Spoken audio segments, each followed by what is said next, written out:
إن الحمد لله نحمده ونستعينه ونستغفره ونعوذ بالله من شرور أنفسنا ومن سيئات أعمالنا من يهده الله فلا مضل له ومن يضلله فلا هادي له وأشهد أن لا إله إلا الله وأشهد أن محمدا عبده ورسوله يا أيها الذين آمنوا اتقوا الله حق تقاته ولا تموتن إلا وأنتم مسلمون يا أيها الناس اتقوا ربكم الذي خلقكم من نفس واحدة وخلق منها زوجها وبث منهما رجالا كثيرا ونساء واتقوا الله الذي تساءلون به والأرحام إن الله كان عليكم رقيبا يا أيها الذين آمنوا اتقوا الله وقولوا قولا سديدا يصلح لكم أعمالكم ويغفر لكم ذنوبكم ومن يطع الله ورسوله فقد فاز فوزا عظيما أما بعد فإن خير الحديث كتاب الله وخير الهدي هدي محمد صلى الله عليه وسلم وشر الأمور محدثاتها وكل محدثة بدعة وكل بدعة ضلالة وكل ضلالة في النار فأعوذ بالله السميع العليم من الشيطان الرجيم بسم الله الرحمن الرحيم أولئك الذين آتيناهم الكتاب والحكم والنبوة فإن يكفر بها هؤلاء فقد وكلنا بها قوما ليسوا بها بكافرين أولئك الذين هدى الله فبهداه مقتده وما أسألكم عليه أجرا إن هو إلا ذكرى للعالمين وعن عبد الله بن سرجس رضي الله تعالى عنه قال قال رسول الله صلى الله عليه وسلم الحسن والسمت الحسن والتعادة والاقتصاد جزء من 24 جزءا او كما قال علیہ الصلاۃ والسلام۔ صدر اجلاس، علماء کرام، معزز سامعین، نوجوان ساتھیوں، دینی ماں اور بہنوں، ہم نے آپ حضرات کے سامنے سورۃ الانعام کی 2 آیتیں 89 اور 80 پڑھی ہے اور نبی علیہ السلام کی ایک بہت ہی اہم حدیث ہے جس کو امام ترمذی رحمۃ اللہ علیہ نے بسند صحیح نقل کیا ہے۔ میں نے وہ حدیث پڑھی ہے اور آج انشاءاللہ اس مجلس میں انہی دونوں آیتوں اور اسی حدیث پر ہم گفتگو کریں گے۔ اللہ تعالیٰ سے دعا کرو کہ ہم سب کو عمل کی توفیق نصیب فرمائے، چونکہ میرے بھائیوں آج سننے سنانے کا بڑا چرچا ہے، لیکن سب سے بڑی خامی اور کمزوری جو ہے وہ عمل کی ہے۔ سننے کا شوق تو ہے لیکن عمل کا شوق ہمارے اندر پیدا نہیں۔ حالانکہ یہ عمل کرنا ایک ایسی چیز ہے کہ جس کے عملی کوتاہی ایک ایسی چیز ہے جس کے متعلق قیامت کے دن اللہ تعالیٰ بہت ہی سختی کے ساتھ سوال کریں گے۔ اللہ بھی سوال کریں گے اور فرشتے بھی آپ سے پوچھیں گے کہ آخر آپ کیوں جہنم میں جا رہے ہیں، عملی کوتاہی کو دور کرو۔ رب العالمین ارشاد فرماتے ہیں کہ اعوذ باللہ من الشیطان الرجیم کلما القی فیہا فوج سألہم خزنتها الم یأتکم نذیر، جب بھی گنہگاروں کا کوئی گروہ جہنم میں داخل کیا جائے گا اور جب بھی فرشتے گنہگاروں کو گھسیٹ کر کے جہنم میں ڈالنے کے لیے لائیں گے، سألہم خزنتها، جب مجرمین اور گنہگار جہنم کے دروازے پر پہنچیں گے تو سألہم خزنتها، جہنم کا داروغہ فوراً ان کو روک کر کے پوچھے گا تم لوگ جہنم میں کیوں جا رہے تھے، جا رہے ہو، الم یأتکم نذیر، کیا تمہیں کوئی ڈرانے والا بتانے والا، گنہگاروں سے روکنے والا اور جہنم کے سزاؤں کا بیان کرنے والا تمہارے پاس نہیں آیا تھا؟ آخر کس چیز کی کمی تھی جو تم جہنم میں جا رہے ہو؟ الم یأتکم نذیر، تمہارے پاس کوئی ڈرانے والا سمجھانے والا نہیں آیا تھا؟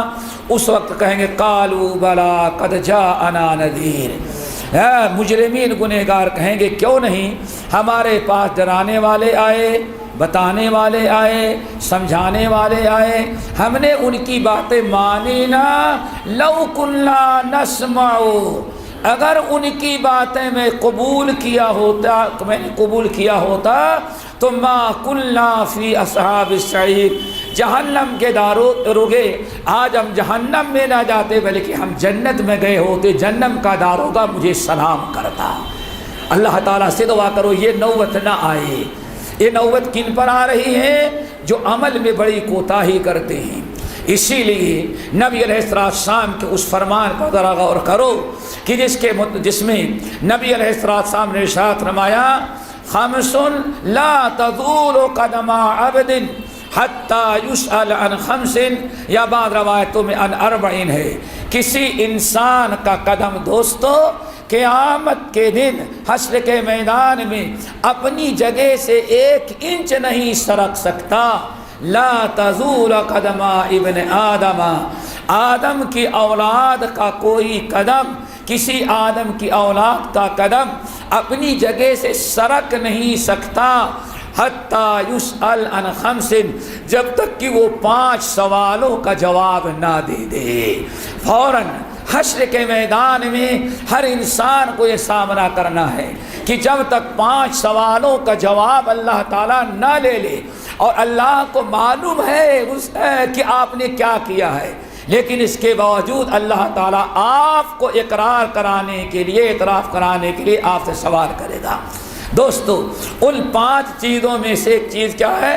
وَأَمَّا ذَا عَمِلَ فِي مَا عَلِمَ، جو کچھ اس نے سنا اور سیکھا تھا اس کے مطابق اس نے عمل کتنا کیا۔ یہ ایسا نہیں کہ روزے نماز، شراب، روزے نماز، حج زکوٰۃ کے بارے میں سوال ہو، نہیں، یہ فریضہ اور اس عمل میں ہم نے کوتاہی کیا تو اس کا بھی جواب دینا ہے۔ اما ذا علم عمل فیما علم، یعنی علم ہی فیما فماذا عمل فیما علم، آدمی کے علم کے متعلق جب تک اللہ تعالیٰ یہ نہ پوچھ لے کہ آخر تم نے جو سیکھا تھا، سنا تھا، جو پڑھا تھا اس پر کتنا عمل کیا ہے۔ امام احمد بن حنبل رحمۃ اللہ علیہ اپنی مشہور کتاب الزہد کے اندر نقل کرتے ہیں، ابو الدرداء رضی اللہ تعالی عنہ یہ بڑے جلیل القدر صحابی ہیں، ان کا شمار علماء صحابہ میں سے ہے اور ان کا لقب حکیم الامہ ہے۔ نبی علیہ السلام کے پاس سب سے آخری انصاری ہیں جو مسلمان ہونے کے لیے آئے۔ نبی علیہ السلام یہی ابو الدرداء رضی اللہ تعالیٰ عنہ جب دمشق کا گورنر، دمشق کا معلم، استاد، مبلغ اور داعی بنا کر کے ان کو بھیجا گیا، روایتوں کے اندر آتا ہے لوگوں کو پڑھاتے، لوگوں کو سناتے، لوگوں کو تعلیم دیتے، لیکن کبھی تعلیم دیتے دیتے لوگوں کو پڑھاتے ہوئے اس قدر آنکھوں روتے کہ آنسو بہتے اور ان کی داڑھی تر ہو جاتی تھی۔ لوگ پوچھتے یا ابو الدرداء آپ اتنا کیوں رو رہے ہیں؟ آپ کو نبی کی صحبت میسر ہوئی، نبی دنیا سے گئے تو آپ سے خوش، اور جس سے نبی خوش ہوں گے اللہ بھی اس سے راضی ہوگا، آپ کو اتنا رونے کی کیا ضرورت ہے؟ آپ تو وہ عمل کر رہے ہیں کہ جس کے متعلق نبی علیہ السلام نے فرمایا ہے معلم الخیر، جو لوگوں کو خیر دین کی سکھلانے والا ہوتا ہے، جو لوگوں کو دین سکھلانے والا ہوتا ہے، دین کا جو معلم ہوتا ہے، لا یستغفر لہ، اللہ رب العالمین نے ڈیوٹی لگا رکھی ہے، ساتوں آسمانوں کے فرشتے اور زمین میں رہنے والی ساری مخلوقات ایسے انسان کے حق میں 24 گھنٹے دعائے مغفرت کیا کرتی ہیں۔ آپ کو اتنا زیادہ رونے کی کیا ضرورت ہے؟ اللہ اکبر، یہی فکر ہمارے اور آپ کے اندر پیدا ہو جائے۔ ابو درداء رضی اللہ تعالیٰ عنہ کہتے ہیں اے لوگو، میرے رونے کی وجہ صرف ایک ہے، وہ یہ ہے کہ مجھے یہ ڈر نہیں ہے کہ قیامت کے دن اللہ پوچھے کہ ابو درداء تم نے فلاں چیز کیوں نہیں سیکھی، اس سے جاہل کیوں رہ گیا، اتنی چیزیں سیکھی تھی، فلاں چیز بھی تم کو سیکھنا تھا۔ یہ مجھے ڈر نہیں ہے، رلانے والی چیز یہ ہے کہ قیامت کے دن رب العال پوچھے ابو درداء فلاں باتیں معلوم تھی لیکن ان پر تو نے عمل کیوں نہیں کیا، اس پر مجھے رونا آتا ہے۔ کہیں ایسا نہ ہو ہم سے کوتاہی ہو اور کوئی بات، کوئی حدیث، کوئی سنت معلوم ہو اور اس پر ہم عمل نہ کر سکیں۔ یہ کتنا حیرتناک، کتنا دردناک اور عبرتناک واقعہ ہے۔ ایک صحابی رسول، وہ بھی معلم الناس، عالم، فقیہ اور نبی حکیم الامہ کا لقب پانے والا صحابی اس قدر خوف زدہ رہتا ہے۔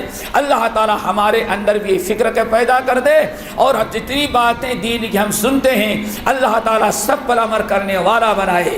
دوستو، ہم نے جو آیت پڑھی، حدیث پڑھی ہے اور آیتیں پڑھی، تو محترم سامعین جو حدیث میں نے پڑھی ہے، آج وقت کا بڑا اہم تقاضا ہے کہ اس حدیث کو سمجھیں اور اس پر عمل کریں۔ حضرت عبداللہ ابن سرجس رضی اللہ تعالی عنہ حدیث کے راوی کہتے ہیں کہ جب میں نبی علیہ السلام کے پاس پہنچا تو میں نے دیکھا کہ نبی علیہ السلام تشریف فرما ہیں اور صحابہ کی ایک بڑی جماعت آپ کے ارد گرد ہے۔ اب کہتے ہیں دستور کے مطابق ہمیں وہیں بیٹھ جانا چاہیے تھا، لیکن میں وہاں نہ بیٹھا، فدرت خلفہ، میں آگے بیٹھنے کے بجائے میں آپ کے پیٹھ مبارک کے پیچھے آیا، اور میں کبھی ادھر جاتا ہوں اور کبھی ادھر جاتا ہوں، 2 قدم آگے گیا پھر پلٹ کر کے آتا ہوں، اور بار بار میں آپ کے پشت مبارک پر دیکھنا چاہتا ہوں کچھ۔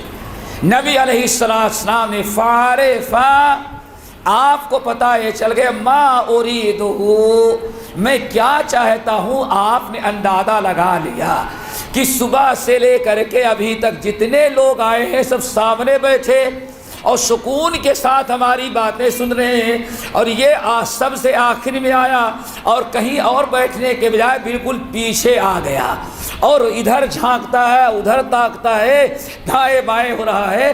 آپ کو اندازہ لگ گیا کہ میں کیا چاہتا ہوں۔ فوری طور پر نبی علیہ السلام جو چادر مبارک اوڑھے تھے آپ نے اس کو اٹھا کر کے زمین پر سرکا دیا، اور میں نے آپ کی مہر نبوت دیکھ لیا۔ جب آپ کے پیچھے میں گھومنے لگا تو آپ نے اندازہ لگا لیا کہ اب میرے پیچھے دیکھنے والی ایک ہی چیز ہے، مہر نبوت ہمارے پیٹھ پر۔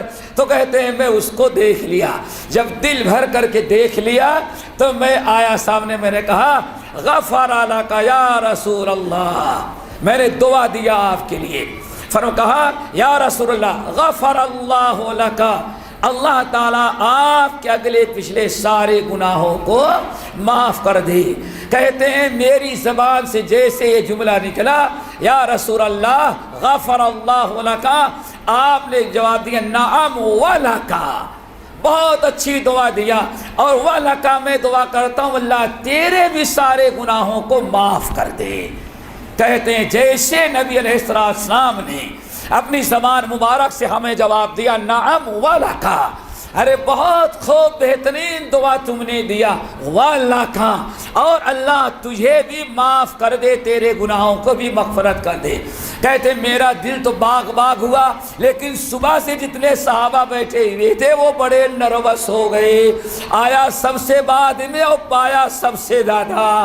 ہم لوگ بیٹھے ہوئے اتنی دیر سے صرف سن رہے ہیں، اور یہ آیا اس نے اپنے زندگی کے سارے گناہوں کی مغفرت اللہ کے رسول سے کروا لیا، نعم ولکا۔ اب لوگ کچھ تو بڑے حیرت زدہ اور کچھ لوگ ہمیں مبارکبادی دینے لگے، مبارکباد، مبارک ہوئے تمہیں، اللہ کے رسول نے تو تمہارے گناہوں کی مغفرت کی دعا دے دیا۔ لیکن میں نے دیکھا کہ بہت زیادہ نروس ہیں لوگ، تو میں نے کہا بھائی تم سارے لوگ اور قیامت تک آنے والے سارے امتی اس کے مستحق ہیں۔ لوگوں نے کہا وہ کیسے؟ کہا میں کہتے ہیں میں نے سورہ محمد کی آیت تلاوت کی وَاسْتَغْفِرْ لِذَنبِكَ وَلِلْمُؤْمِنِينَ وَالْمُؤْمِنَاتِ، اے نبی آپ کی ذمہ داری ایک یہ بھی ہے جیسے امت کو میرا پیغام پہنچانا آپ کی ذمہ داری ہے، ایسے ایک ذمہ داری یہی ہے وَاسْتَغْفِرْ لِذَنبِكَ وَلِلْمُؤْمِنِينَ وَالْمُؤْمِنَاتِ، آپ اپنے بھی گناہوں کی مغفرت مانگیں، اور جتنے مومن مرد اور جتنی مومنہ عورت ہیں ہر ایک کے حق میں آپ دعائے مغفرت کریں۔ حضرت عبداللہ بن سرجس کہتے ہیں جب میں نے اس آیت کی روشنی میں لوگوں کو کہا بھائی اللہ تعالیٰ نے نبی کو حکم دیا نبی ضرور ہر مومن اور مومنہ کے حق میں دعا کریں گے، تو ہم بھی مستحق ہیں، آپ لوگ بھی نبی کے دعائے مغفرت کے مستحق ہیں۔ کہتے ہیں اطمینان ہو گیا۔ اب میں نبی علیہ السلام کے سامنے مجلس میں آ کر کے بیٹھا، آپ نے ارشاد فرمایا اے لوگو السمت الحسن والتؤدۃ والاقتصاد جزء من 24 جزءا۔ آپ نے فرمایا اے لوگو تین چیزیں میں تمہیں بتاتا ہوں، ان کو یاد رکھو، یہ نبوت کے 24 حصوں میں سے ایک حصہ ہے، یعنی نبوت کی چیزوں میں سے تین بڑی اہم چیزیں تم لوگوں کو آج میں بتاتا ہوں۔ صحابہ نے کہا یا رسول اللہ کیا؟ آپ نے فرمایا نمبر 1 السمت الحسن، السمت الحسن، نمبر 2 والتؤدۃ، نمبر 3 والاقتصاد۔ یہ سمت حسن، تؤدہ اور اقتصاد یہ تین چیزیں ہیں۔ آپ نے فرمایا ان کو معمولی نہ سمجھو، یہ نبوت کی 24 حصوں میں سے ایک، نبوت کے 24 حصوں میں سے ایک حصہ ان تین چیز ایک حصہ ہے، یہ تینوں چیزیں 24 حصوں میں سے ایک حصہ ہے نبوت کا۔ میرے دوستو آج وہی تینوں چیزیں جن کی اتنی بڑی اہمیت کہ نبوت کے 24 حصوں میں سے ایک حصہ ہوں، وہی تینوں چیزیں اس حدیث میں بیان کی گئیں، اور وہی تینوں چیزیں آپ حضرات کے سامنے رکھوں گا، اور دعا کرو کہ اللہ ہمیں ان تینوں باتوں پر عمل کرنے کی توفیق نصیب فرمائے۔ کیوں؟ نبوت کی 24 نبوت کے حصوں میں سے ایک حصہ یہ ہے۔ اب یہاں پہلے تو یہ سمجھ لو کسی چیز کے نبوت کے حصوں میں سے ایک حصہ ہونے کا مطلب کیا ہے، تو اس کے کئی معنی بتائے جاتے ہیں، 4 معنی محدثین نے نقل کیے ہیں، جن میں سے 2 ایک آپ لوگوں کو بتا دینا چاہتا ہوں۔ نمبر 1 جو نبوت کے حصوں میں سے ایک حصہ ہونے کا معنی یہ ہے کہ انبیاء علیہ السلام، آدم علیہ السلام سے لے کر کے محمد صلی اللہ علیہ وسلم تک جتنے انبیاء آئے ہیں ان تمام انبیاء نے ان تینوں باتوں پر بڑے اہتمام کے ساتھ عمل کیا ہے۔ کوئی نبی ایسا نہیں جس نے ان تینوں باتوں پر عمل نہ کیا ہو۔ یہ معنی ہے نبوت کا ایک حصہ۔ دوسرا معنی یہ ہے کہ جتنے انبیاء علیہ السلام آئے ہیں، آدم علیہ السلام سے لے کر کے محمد صلی اللہ علیہ وسلم تک، تمام انبیاء نے اپنے امتیوں کو جن باتوں پر عمل کرنے کی بڑی تاکید کیا تھا ان میں سے یہ 3 باتیں ہیں۔ نمبر 3 تیسرا معنی بھی بڑا اہم ہے۔ یہ 3 باتیں ایسی ہیں انبیاء علیہ السلام کی اس دنیا میں نبوت کی جو دین لے کر کے آئے تھی ان کی دعوت کا ایک بہت بڑا حصہ یہ تینوں چیزیں ہیں۔ اور چوتھا معنی یہ بتایا جاتا ہے دوستو کہ جس شخص نے اپنے اندر ان تینوں چیزوں کو پیدا کر لیا اللہ رب العالمین ان لوگوں کو تقوی عطا کریں گے۔ اور سب سے بڑی چیز ہے جس نے اپنے اندر ان تینوں چیزوں کو پیدا کر لیا اللہ تعالیٰ اس کو نبی کا فرما بردار اور نبی کی سنت اور طریقے پر چلنے کی توفیق نصیب ہو جاتی ہے۔ اللہ تعالی ہم سب کو ان تینوں باتوں کو سننے اور یاد رکھنے کی توفیق نصیب فرمائے۔ پہلی چیز دوستو ان میں السمت الحسن ہے۔ کیا ہے؟ السمت الحسن۔ سمت حسن کیا ہے؟ آج بڑی ضرورت ہے۔ آج روڈ پر ایک مسلمان آپ کو ملے لیکن اس کی شکل سے وضاقتہ سے آپ کو یہ پتہ نہیں چلتا کہ یہ مسلمان ہے۔ آج ہزاروں عورتیں آپ کو اس روڈ پر مارکیٹ میں چلتی ہوئی نظر آئیں گی لیکن آپ کو یہ پتہ نہیں چل سکتا ان کے چال چلن سے کہ ہماری مسلمان بہن جا رہی ہے۔ آج ایک دو نہیں ہزاروں بڈھے آپ کو نظر آئیں گے قبر میں جانے کے لیے بالکل تیاری ہو چکے ہے ان کی، لیکن آج تک شکل و صورت سے مسلمان معلوم نہیں پڑتا۔ یہ موت کی تیاری اس انداز سے کر رہا ہے کہ ملک الموت کو تو معلوم ہے، اللہ کو بھی معلوم ہے، لیکن کہیں اچانک ایسی جگہ میں آپ کا انتقال ہو گیا جہاں کے لوگ آپ کو پہچانتے نہیں، پھر وہاں بڑا مسئلہ ہوگا کہ آپ کو جلایا جائے یا آپ کو قبرستان میں دفنایا جائے، مسلمانوں کے حوالے کیا جائے یا ہندوؤں کے حوالے آپ کو کیا جائے۔ میرے بھائیوں، آپ کے اندر کوئی ایسی شناخت نہیں کہ جس کا فیصلہ کیا جا سکے۔ ضرورت ہے اس بات کی ہے کہ ہم اپنے آپ کو مسلمان ظاہر کریں، مسلمان بنا کر کے دنیا میں زندہ رہنے کی کوشش کریں۔ نبی علیہ السلام نے ارشاد فرمایا السمت الحسن، سمت یہ عربی کا لفظ ہے اور اردو میں بھی استعمال کیا جاتا ہے، اس کے معنی آتے طریقہ، چال چلن، یا شریعت کے اصطلاح میں کہتے ہیں کسی چیز کو آپ اپنی نگاہوں کا توجہ بنا لیں، آپ کسی چیز پر کڑی نگاہ رکھیں، نہ اس سے لیفٹ ہو، نہ رائٹ ہو، نہ یمین ہو، نہ شمال ہو، نہ دائیں ہو، نہ بائیں ہو، اس کو کہا جاتا ہے سمت ہے عربی زبان میں۔ اور اسی معنی میں ہم لوگ کہتے ہیں بھائی قبلے کی سمت کیا ہے؟ سمت قبلہ، یعنی قبلہ آپ کو معلوم ہو گیا، قبلہ اس طرف ہے۔ اب آپ نماز پڑھیں گے تو کبھی دائیں بائیں نہیں، پچھمی کی طرف منہ کریں گے، کیوں؟ آپ کا مقصود اور مطلوب جو ہے وہ پچھم طرف ہے، تو اس کو کہا جاتا ہے سمت۔ لیکن شریعت کے اصطلاح میں سمت حسن، السمت الحسن ہے، حسن بھی لگا ہوا ہے، چال چلن۔ کیا مطلب ہے؟ نیک لوگوں، نیک راہ، اچھی وضاقتہ، اچھی چال چلن، اچھی شکل و صورت، اچھے انداز اختیار کرنا، یہ نبوت کے 24 حصوں میں سے ایک حصہ ہے۔ اچھا پھر دوستو، یہ سمت جو ہے اس کا تعلق ظاہر سے ہے، باطن سے نہیں، یہ یاد رکھنا۔ کیوں؟ آج کسی کو کچھ بھی سمجھایا جائے بس اللہ دل کو دیکھتا ہے، ظاہر کو نہیں دیکھتا۔ اسی چیز نے بیڑا غرق کیا ہے۔ اللہ صرف باطن کو دیکھتا ہے، ظاہر کو نہیں دیکھتا۔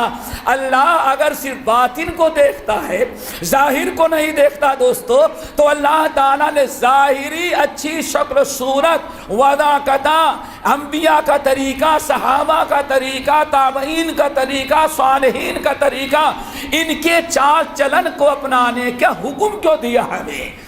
نبوت کا 24واں حصہ کیوں قرار دیا گیا؟ اس پر ذرا آپ غور کریں۔ تو میرے بھائیوں، جو بتانا چاہتا تھا وہ یہ کہ جب نبی علیہ السلام نے اعلان فرما دیا کہ 24 حصوں میں سے ایک حصہ کیا ہے؟ ایک مسلمان اپنی ظاہری شکل و صورت، اپنا چال چلن، اپنی وضاقتہ، اپنے طور طریقے اچھا رکھے۔ اب سوال یہ ہے کہ اس دنیا میں سب سے اچھی چال چلن، اچھا طور طریقہ، اچھے وضاقتہ کس کی تھی؟ عام لوگوں کے تو اپنانے کا حکم نہیں دیا جا رہا ہے، اچھے جس کے چال چلن اچھے ہوں ان کے چال چلن کو اپناؤ، ان کی جیسی شکل و صورت بناؤ، ان کے طور طریقے کو اپناؤ، ان کے وضاقتہ کو اپناؤ جن کی وضاقتہ چال چلن اچھی ہو۔ جب اچھے کے اپنانا ہے تو ہم اچھے ہیں کون وہ سمجھنا چاہیے۔ اسی لیے اب میں نے قرآن پاک کی آیتیں آپ کے سامنے رکھی دوستو۔ سب سے پہلی چیز تو یہ حدیث یاد رکھیں کہ اللہ کے رسول نے کیا فرمایا؟ اچھے چال چلن نبوت کے 24 حصوں میں سے ایک حصہ ہے۔ یہیں سے بات سمجھ میں آ گئی، یہ اچھی شکل صورت، اچھی وضاقتہ، اس کا تعلق دنیا سے نہیں ہے، اس کا تعلق کس سے ہے؟ دین سے ہے، اس کا تعلق دین سے ہے۔ آج ہمارے بہت سارے مسلمان کبھی کسی فلم اسٹار کی پینٹ پہنیں گے، کبھی کسی فلم اسٹار کی داڑھی بنائیں گے، کبھی اس کے جیسے شرٹ پہنیں گے، کبھی اس کی جیسی حرکتیں کریں گے، کبھی سالون میں جا کر کے اس کے جیسے بال کٹائیں گے، چوٹیاں لمبی لمبی باندھیں گے۔ اگر مولانا ان کو کہیں تو کہتے ہیں اللہ دل کو دیکھتا ہے، ظاہری چیزوں کا کوئی اعتبار اللہ کے یہاں نہیں ہے۔ یہ اسلام کی نئی ترجمانی کر رہے ہیں، یہ نئی تشریح کر رہے ہیں۔ میرے بھائیوں، حجۃ الوداع کا موقع ہے۔ امام حاکم رحمۃ اللہ علیہ اپنی مستدرک میں یاد رکھنا ہے، مومنوں کے چال چلن الگ ہیں، مسلمانوں کے چال چلن الگ ہیں۔ ہر لحظہ ہے مومن کی نئی آن، نئی شان، گفتار میں، کردار میں اللہ کی برہان۔ مومن وہ ہے کہ اپنے چال چلن، اپنی گفتگو، اپنے طور طریقے سے ظاہر کر دیتا ہے کہ ہم مسلمان ہیں، اسلام کے علم بردار ہیں۔ نام پوچھنے سے نہیں پتہ چلتا ہے کہ ہم مسلمان ہیں، ہماری ظاہری شکل و صورت، وضاقتہ کو دیکھ کر کے دشمن سمجھتا ہے یہ اللہ کا بندہ مسلمان ہے۔ ہر لحظہ ہے مومن کی نئی آن، نئی شان، گفتار میں، کردار میں اللہ کی برہان۔ میرے بھائیو، حجۃ الوداع کا موقع ہے۔ امام حاکم رحمۃ اللہ علیہ اپنی مستدرک میں، امام بہقی رحمۃ اللہ علیہ نے شعب الایمان میں نقل کیا۔ آپ لوگ جانتے ہیں حجۃ الوداع کے موقع پر جو قرارداد اللہ کے رسول صلی اللہ علیہ وسلم نے اعلان کیا، پوری دنیا میں جو عام کی گئی، جو حدیثیں آپ نے بیان کیا، جو آپ نے خطبات دیے تھے، وہ کوئی معمولی نہیں، بڑے اہم ہیں۔ انہی خطبات میں سے اور جو آپ نے امت کو پیغام دیا تھا اور آپ نے جو امت کے لیے قرارداد پیش کیا تھا، ان میں ایک یہ بھی تھی، آپ نے فرمایا یا ایھا الناس، اے حج میں آنے والوں سن لو، خالف ہدینا ہدی المشرکین، مشرکوں اور یہود نصارہ کے چال چلن سے ہماری چال چلن بالکل الگ تھلگ ہوگی۔ ہم دونوں کے چال چلن، بت پرست اور اللہ کی عبادت کرنے والے، اللہ کے انکار کرنے والے اور اللہ کے اقرار کرنے والے، موحد اور مشرک، ان کا طور طریقہ کبھی ایک ہو نہیں سکتا۔ خالف ہدینا ہدی المشرکین، اللہ کے رسول نے اعلان کیا شرک کرنے والے مشرکین، بت پرست جو ہیں، ان کے طریقوں سے ہمارا طریقہ اللہ نے بالکل جدا کر دیا ہے۔ امام بہقی رحمۃ اللہ علیہ نقل کرتے ہیں، ایک مرتبہ حضرت عبداللہ بن مسعود، عائشہ رضی اللہ تعالیٰ عنہ بیٹھی ہوئی ہیں، ان سے 2-3 عورتیں ملنے کے لیے آئیں۔ ایک عورت جب آئی تو اس کے گود میں بیٹا تھا، ہو سکتا ہے اکلوتا بیٹا رہا، بڑا پیار رہا ہوگا اس سے، گود میں لے ہوئی ہیں، اور اس نے کیا کیا ہے، اپنے بیٹے کا بال جو کٹایا ہے وہ اس طرح سے کنارے کنارے تو کٹا دیا اور اوپر جو ہے اس نے چھوڑ دیا، کنارے کنارے بال کٹا کر کے اوپر چھوڑ دیا، جیسے یہودیوں کا طریقہ ہوتا ہے۔ اللہ کی قسم، اب عائشہ رضی اللہ تعالیٰ عنہ بیٹھی ہیں، ان کے خدمت میں 2 عورتیں ملنے کے لیے آئی۔ ایک عورت کے گود میں بچہ ہے اور اس نے اپنے بچے کے بال سر کے یہودیوں کے طرز کے کٹا رکھے ہیں۔ داخل ہوتے ہی امی جان عائشہ رضی اللہ تعالیٰ عنہ غصے میں آ گئی، یہ ہمارے گھر میں یہودیت کیسے تم لے کر کے آ گئی؟ میرے بھائیوں، ایک چھوٹا سا بچہ ہو، گود کا بچہ ہو، ہم تو کہتے ہیں بچی بڑی بھی ہو جائے، جب تک شادی نہ ہو بچی ہی رہتی ہے، نہ ہمارے ہاں اس کو پردے کی ضرورت ہے، نہ اس کو حجاب کی ضرورت ہے، نہ لڑکوں سے الگ رہنے کی ضرورت ہے۔ ہمارے نزدیک بچوں کے نام پر پتہ نہیں کیا کیا چیزیں آ گئی۔ کیوں؟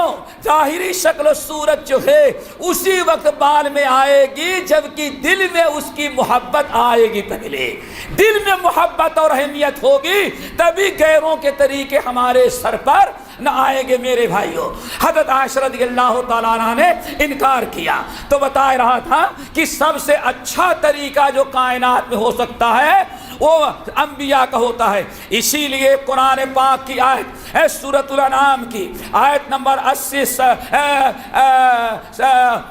اور 80 میں نے پڑھی۔ اب ذرا اس آیت کو سنو، رب العالمین نے ہم کو کیا حکم دیا ہے۔ اولئک الذین آتیناہم الکتاب والحکم والنبوۃ فإن یکفر بها ہؤلاء فقد وکلنا بها قوما لیسوا بها بکافرین۔ اے لوگوں یاد رکھو، یہ ہے انبیاء کی جماعت، یہ ہے اللہ کے برگزیدہ بندوں کا گروہ۔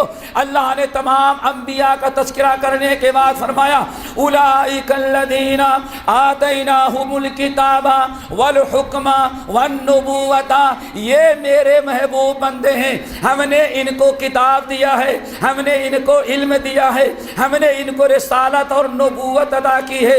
فَإِن يَكْفُرْ بِهَا هَؤُلَاءِ، اگر یہ لوگ ان کی نبوت یا ان کے طور طریقے کو نہیں مانیں گے تو کوئی پرواہ نہیں۔ فَقَدْ وَكَّلْنَا بِهَا قَوْمًا لَيْسُوا بِهَا بِكَافِرِينَ، ہم نے ان کے دین پر چلنے کے لیے ایسی قومیں بھی پیدا کر دی ہیں کہ جب ان کے طور طریقے کو سنے گی تو فوراً قبول کر لے گی، ان کے جیسے انکار نہیں کریں گی۔ پھر آگے ذرا سنو آیت نمبر 80، اولئک الذین ھدی اللہ، یہی لوگ ہیں جن کو اللہ نے ہدایت دیا ہے۔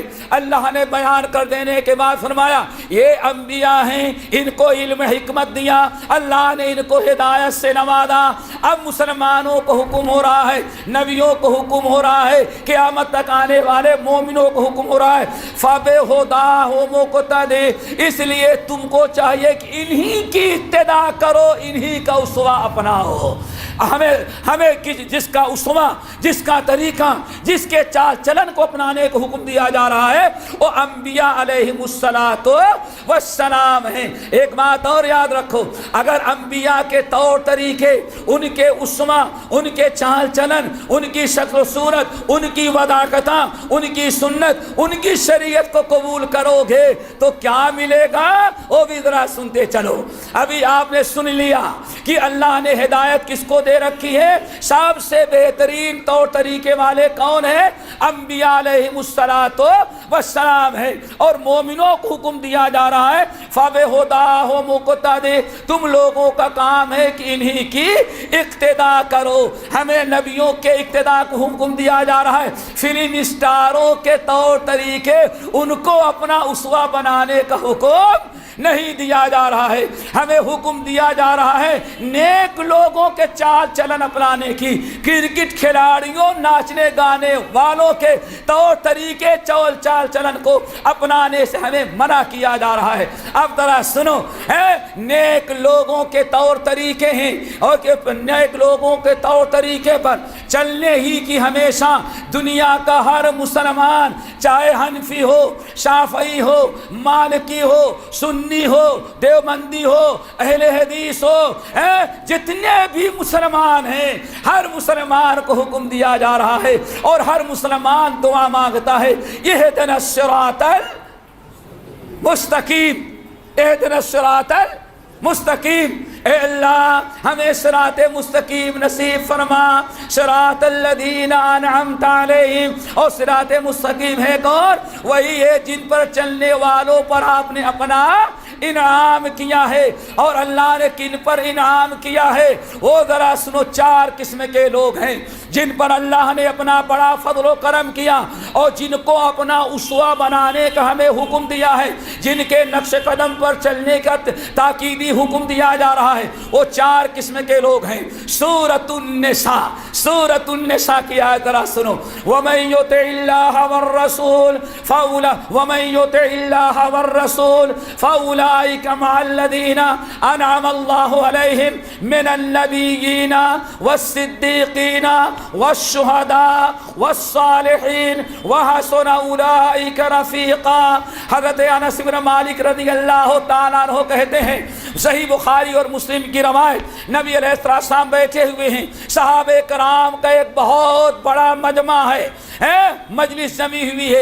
ایک آدمی آیا، آنے کے بعد کہتا ہے یا رسول اللہ ارأیت الرجل، یا رسول اللہ آپ ذرا ایک آدمی کے بارے میں بتائیے، ہمیں ایک مسئلہ پوچھنا ہے، اور یہ نہیں بتاتا کہ وہ میں ہوں، ذرا غائبانہ مسئلہ پوچھتا ہے۔ یا رسول اللہ آپ ذرا بتائیے، ایک آدمی ہے یحب القوم ولم یلحق بہم، یا رسول اللہ ایک مسکین آدمی ہے، وہ دور دراز رہتا ہے، یحب القوم لیکن ایک کچھ لوگوں سے محبت کرتا ہے، ولم یلحق بہم لیکن ان دوسرے جیسے، ان کے جیسے عمل نہیں کر سکتا۔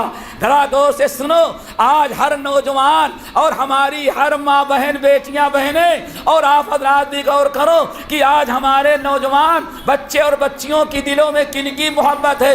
اور ایک بات اور بتائیں، آج تو نوجوانوں سے زیادہ بوڑھوں کے دلوں میں غیروں کی محبت ہے۔ آج کے بوڑھے بھی کم نہیں رہ گئے ہیں۔ وہ زمانہ گیا کہ بوڑھے ہونے کے بعد آدمی کیا ہاتھ پکڑ لیتا، سبحان اللہ الحمد، کیا خیال ہے؟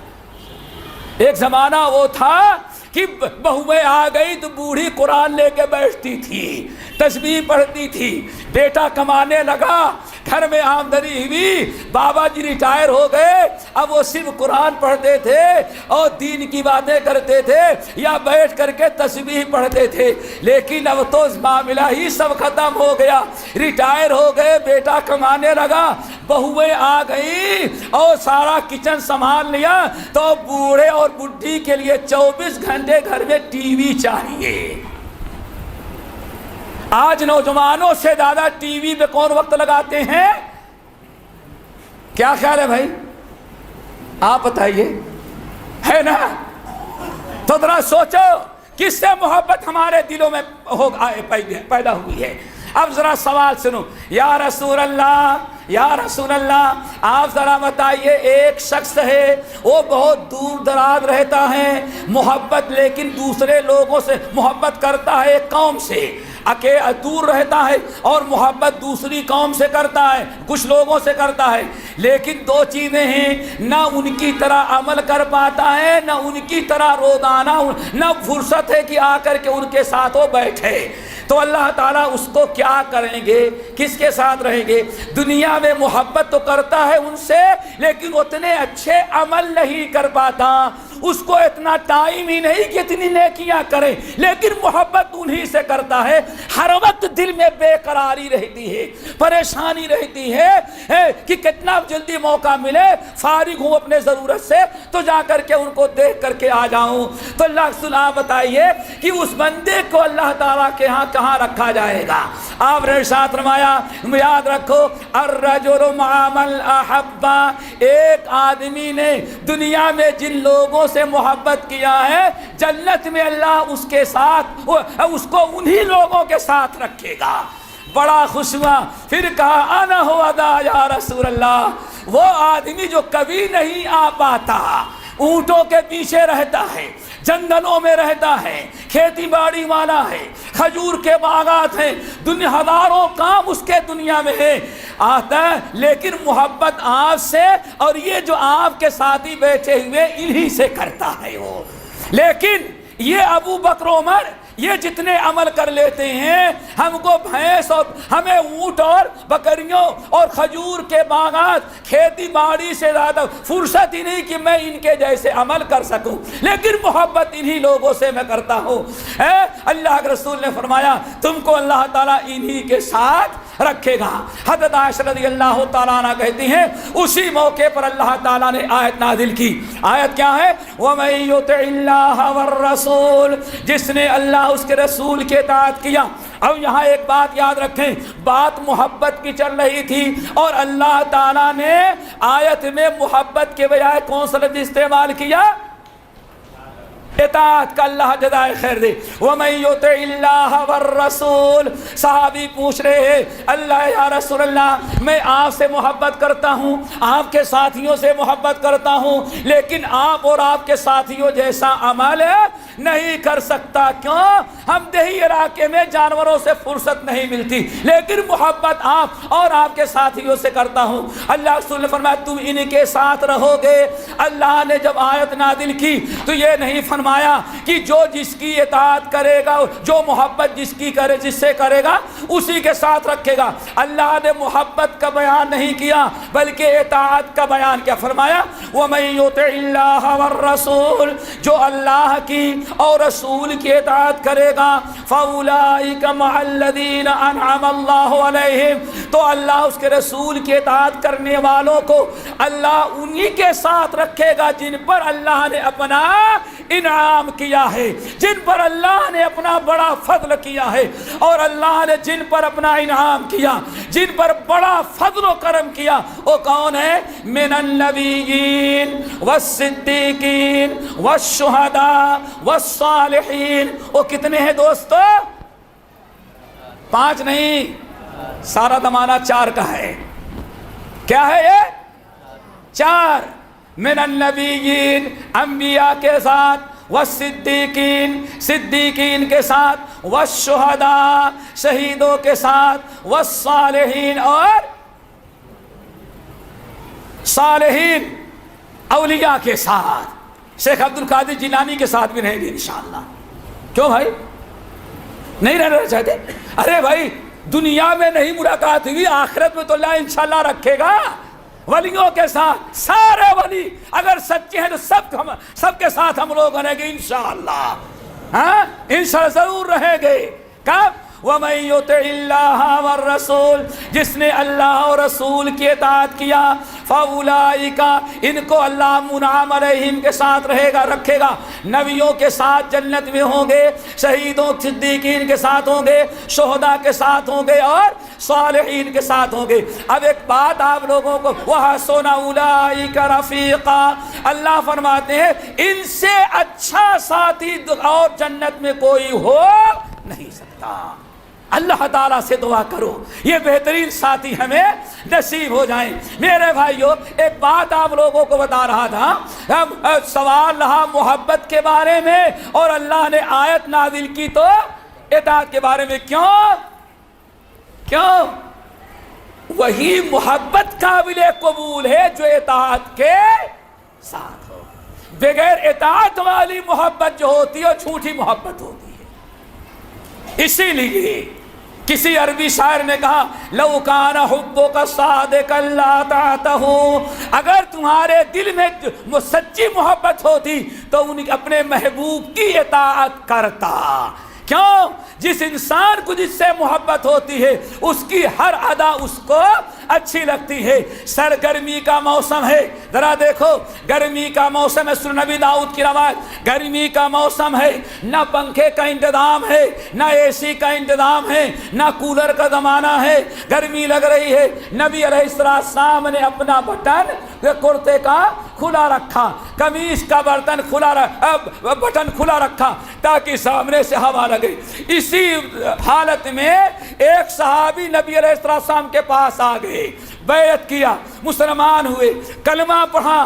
لیکن انس بن مالک کہتے ہیں بڑی عجیب و غریب مجلس ہوتی تھی.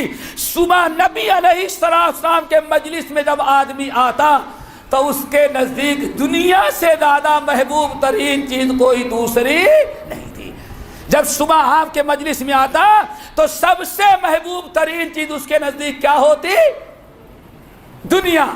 لیکن شام کو جب واپس لوٹتا کہتے ہیں اللہ کی قسم اس کے نزدیک دین سے زیادہ محبوب کوئی چیز نہیں ہوتی تھی. اللہ تعالیٰ یہی کیفیت ہمارے اندر پیدا کر دے.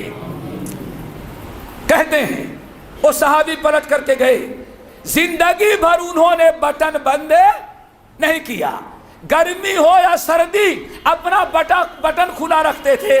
لوگوں نے کہا اللہ کے بندے سردی میں سینے میں ہوا لگے گی, بیمار پڑ جاؤ گے, بٹن کیوں کھلا رکھتے ہو, کھول بند کر لو. کہنے لگے بات اصل ہے ڈر تو لگتا ہے لیکن میں نے نبی جس سے محبت کی ہے جب ان کا میں نے دیدار کیا تو ان کا سینہ کھلا تھا, بٹن کھلے تھے.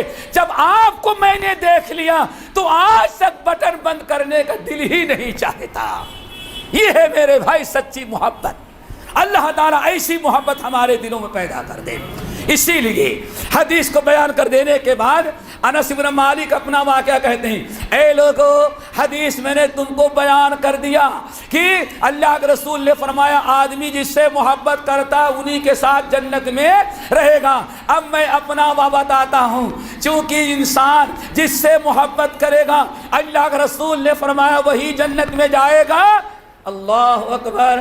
انس بن مالک کہتے کان کھول کر کے سن لو, اس لیے کائنات میں سب سے زیادہ محبت اللہ سے اور ابو بکر عمر سے کرتا ہوں تاکہ ان تینوں کے ساتھ میں بھی جنت میں چلا جاؤں.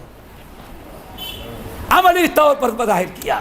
ہمیں بات یاد آئی, ایک بہت بڑے محدث گزرے ہیں ابھی اس دور حاضر کے اندر, علامہ ناصر الدین البانی رحمۃ اللہ علیہ, جن کو امام وقت کہا جاتا ہے, امام العصر کہا جاتا ہے.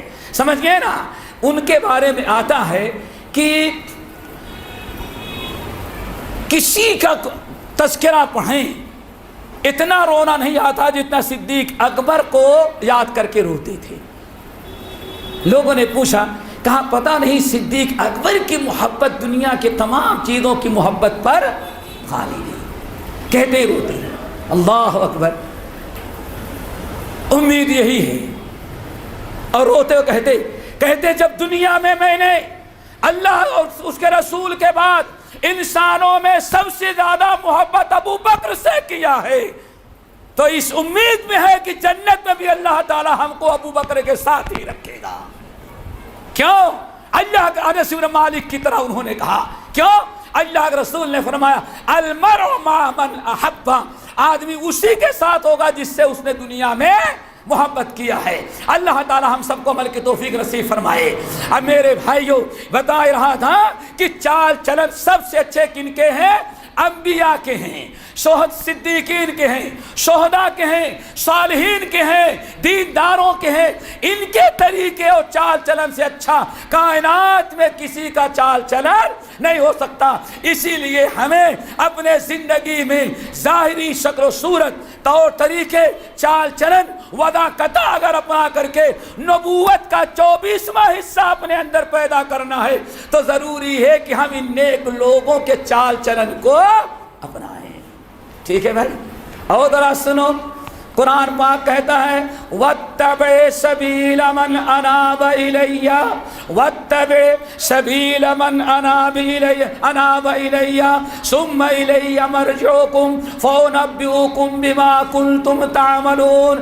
اللہ رب العالمین نے وعدے کر دیا اور حکم دیا, اے میرے بندے, اے میرے بندے, وَاتَّبِعْ سَبِيلَ مَنْ أَنَابَ إِلَيَّ, جو دیندار ہوتے ہیں میری طرف رجوع کرنے والے رہتے ہیں, جو ہمارے اطاعت و فرما برداری کرنے والے لوگ ہوتے ہیں. وَاتَّبِعْ سَبِيلَ مَنْ أَنَابَ إِلَيَّ, انہی کے طور طریقے کی پیروی کرو. اللہ اکبر. کن کے چال چلن کو اپناؤ؟ یہ اللہ تعالیٰ نے حکم دیا. سورہ لقمان کی آیت وَاتَّبِعْ سَبِيلَ مَنْ أَنَابَ إِلَيَّ, اے میرے مومن بندے ہمیشہ میرے ان بندوں کے چال چلن اور ان کے اچھے طور طریقے کو اپنانا جو میری طرف رجوع کرنے والے ہیں. جہاں اللہ رب العالمین نے نیک لوگوں کے طور طریقے کو ہمیں اپنانے کا حکم دیا, وہی آخری نبی محمد صلی اللہ علیہ وسلم کا ذرا فرمان سنو.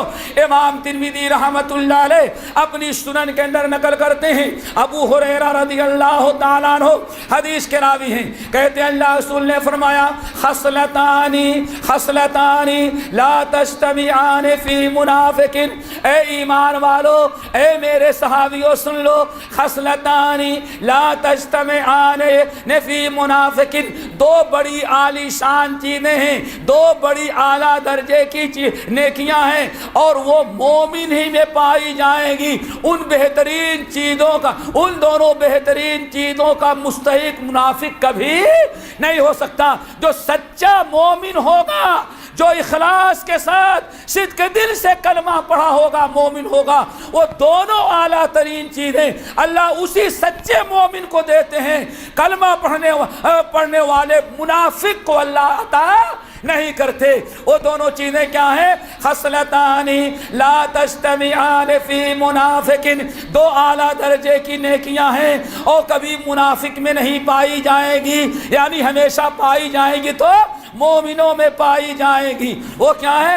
حسن سمت ولا فقہ دین، ایک اچھا چال چلن، اچھی وداکت، اچھی شکل و صورت، نیک لوگوں کا ایک چال چلن اپنانا، اور نمبر دو ولا فقہ دین، دین اسلام کی سمجھ، دین کی سمجھ، عالم بننا، دین کی سمجھ اور اچھے چال چلن، یہ دونوں بیک وقت اللہ تعالیٰ کسی کو دیتا ہے تو سچے مومن کو دیتا ہے۔ کلمہ پڑھتا ہے زبان سے لیکن منافق ہے تو اللہ منافق کو دونوں چیزیں نہیں دیتا۔ اللہ تعالیٰ سے دعا کرو یہ دونوں چیزیں ہم سب کو نصیب ہو جائے۔ اور میرے بھائیوں ایک چیز اور بتائیں، ایک دوسرا پہلو اور ہے۔ ہمارے نوجوان سوچتے ہوں گے تو بہت مشکل آ گئی بیٹا، صبح بزرگوں کو دیکھنا، کن کو دیکھنا بیٹے؟ کن کو دیکھو گے؟ ان کو دیکھنا، ان کو دیکھنا، ان کو دیکھنا۔ اب کبھی کسی فلم اسٹار، کرکٹ کھلاڑی، دو پیر کے جانوروں کو کبھی نہیں دیکھنا کہ ان کے سر کے بال کیسے کٹے ہوئے ہیں، ان کے کپڑے کس ڈیزائن کے ہیں۔ محلے کے دینداروں کو دیکھو جو دور سے تمہیں مسلمان نظر آ رہے ہیں، ان کے چال چلن، ان کی وداکت اپناؤ۔ اب ذرا دیکھو اگر ہم نے ایسا نہ کیا تب اللہ تعالیٰ، دوسرا پہلو، اللہ تعالیٰ نے بہت ہی زیادہ سختی سے غیروں کے، نیک لوگوں کے طور طریقے، نیک لوگوں کے چال چلن کو ترک کر کے بے دینوں کی راہ اختیار کرنا، غیروں کے طور طریقے، فساق اور فجار کے گفتار کردار میں نقل اتارنا اور ان کی فیشن بازی اختیار کرنا، اللہ تعالیٰ نے بڑی سختی کے ساتھ منع کیا ہے۔ تین دلیلیں دیتے ہیں۔ نمبر ایک، آج مسلمانوں کو ذرا دیکھو، سب سے زیادہ اگر طریقہ اپناتے ہیں تو یہود و نصارہ کے، ہے نا؟ سب سے زیادہ طریقہ بیٹیوں سے لے کر کے، عورتوں سے لے کر کے مردوں تک، سب سے زیادہ اگر کسی کے چال چلن کو مسلمان اپناتا ہے تو یہود و نصارہ کے۔ اور نماز میں کیا مانگتا ہے؟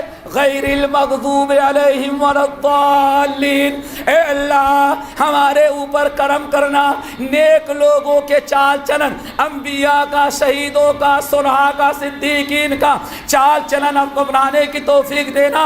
مغضوب علیہم یہود و نصارہ کے چال چلن اور طریقے سے اللہ ہم کو بچانا۔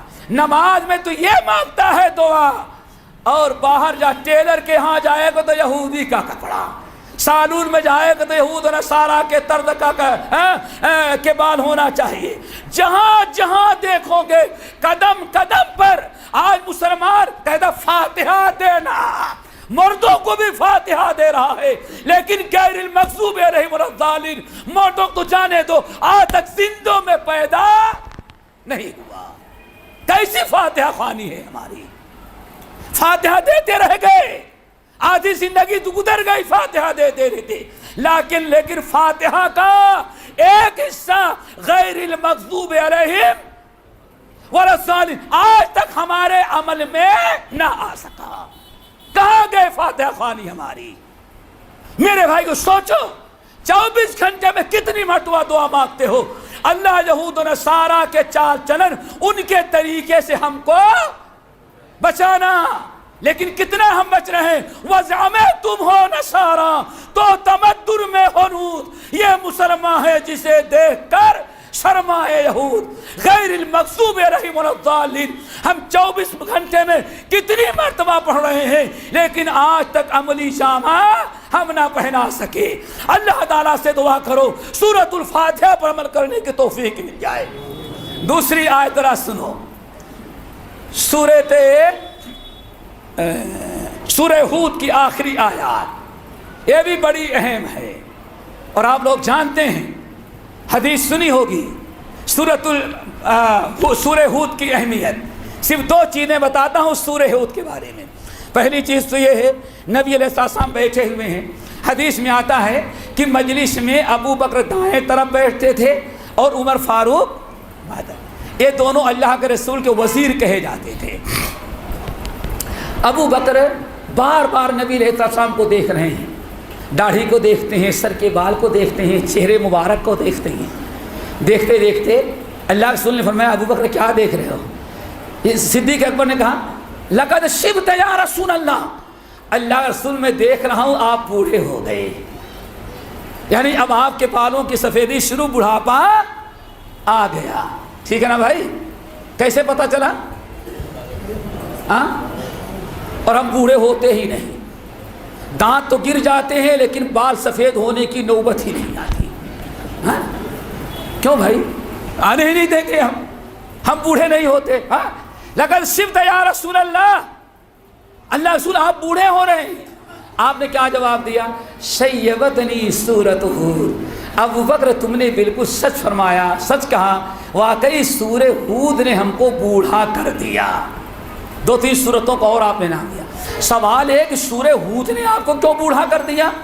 امام شوکانی رحمۃ اللہ اس کی وجہ بتاتے ہیں کہ سورہ ہود کے اندر کچھ آیات ایسی، جس میں سے ایک آیت یہ ہے جن آیتوں پر غور و فکر نے اللہ کے رسول کو بوڑھا کر دیا۔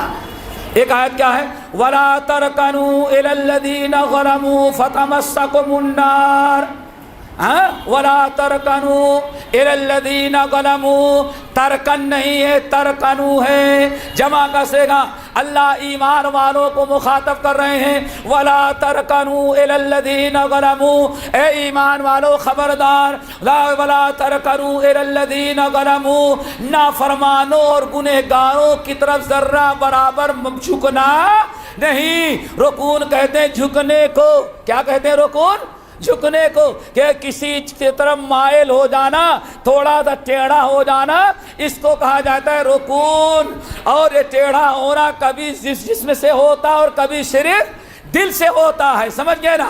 وَلَا تَرْكَنُوا إِلَى الَّذِينَ ظَلَمُوا فَتَمَسَّكُمُ النَّارُ، وَلَا تَرْكَنُوا إِلَى الَّذِينَ ظَلَمُوا فَتَمَسَّكُمُ النَّارُ، اے لوگو خبردار، اے کلمہ پڑھنے والے مسلمانوں، اے آخری نبی کے امتیوں، یہود حضرت نوح علیہ السلام کے امتیوں کا حشر دیکھ لیا، ہر قوم نے اپنے نبی کی نافرمانی کی، ان کا انجام تمہارے سامنے ہے۔ وَلَا تَرْكَنُوا إِلَى الَّذِينَ ظَلَمُوا، یہ جتنے نافرمانوں کا تذکرہ ہم نے کیا ہے اور جن کو ہلاک و برباد کیا ہے، خبردار ان ظالموں کی طرف ذرہ برابر تمہارا میلان نہ ہو۔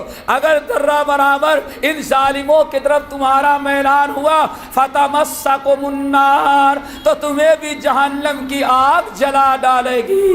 وَمَا لَكُم مِّن دُونِ اللَّهِ مِنْ أَوْلِيَاءَ ثُمَّ لَا تُنصَرُونَ، اور جب اللہ تمہیں ان ظالموں کی طرف مائل ہونے کی وجہ سے اللہ تمہیں سزا دینے لگے گا اور اللہ تمہیں ہلاک و برباد کرنے لگے گا، ذلت و رسوائی تم پر مسلط کرے گا، تو کوئی مددگار تمہیں کائنات میں نہیں ملے گا۔ شیخ الاسلام مولانا ثناء اللہ عمر شری رحمۃ اللہ علیہ کی بات ہمیں یاد آئی، تفسیر ثنائی میں اس آیت کی تفسیر کرتے ہوئے کہتے ہیں میلان دو طرح سے ہوتا ہے۔ کتنے طریقے سے؟ دو۔ ایک ہوتا ہے ظاہری، کیسے ہوتا ہے؟ بلکہ پہلے ایک ہوتا ہے دلی، یعنی ان کی کچھ خوبیوں، ان کے کردار، ان کے افعال، ان کے چال چلن کو دیکھ کر کے آپ کے دل میں ان کی عظمت، ان کی محبت اور ان کے اچھے پن کا جذبہ پیدا ہو جائے۔ آپ ان سے نفرت نہ کریں، بلکہ آپ کے دل میں ان کی اہمیت، ان کی عظمت، ان کی محبت، آپ کا دل ان کی طرف مائل ہو جائے، آپ ان سے دوستی اور محبت کریں۔ ایک تو یہ ہے، اور دوسرا میلان کیا ہے؟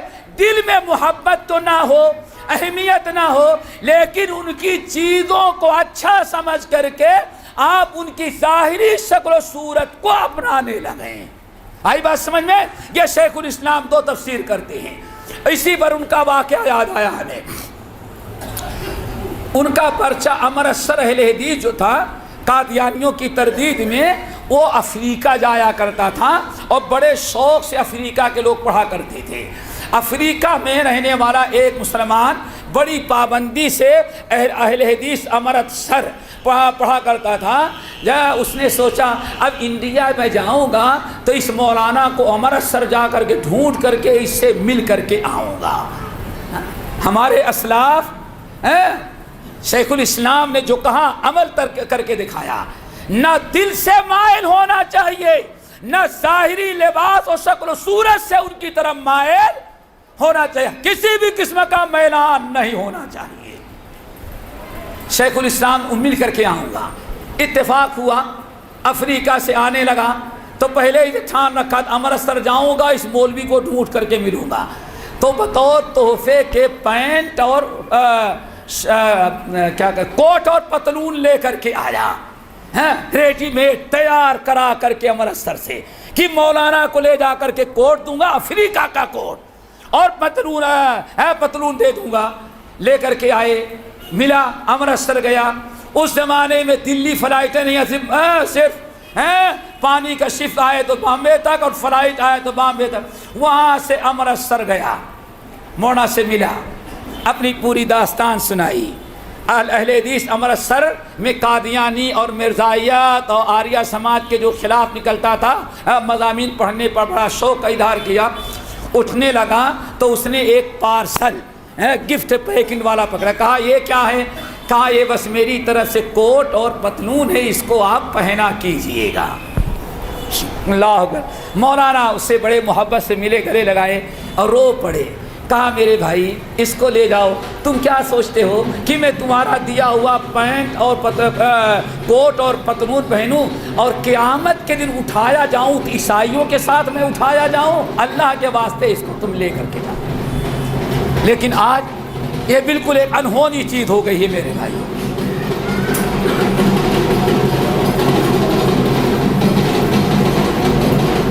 کوئی اور پروگرام ہے؟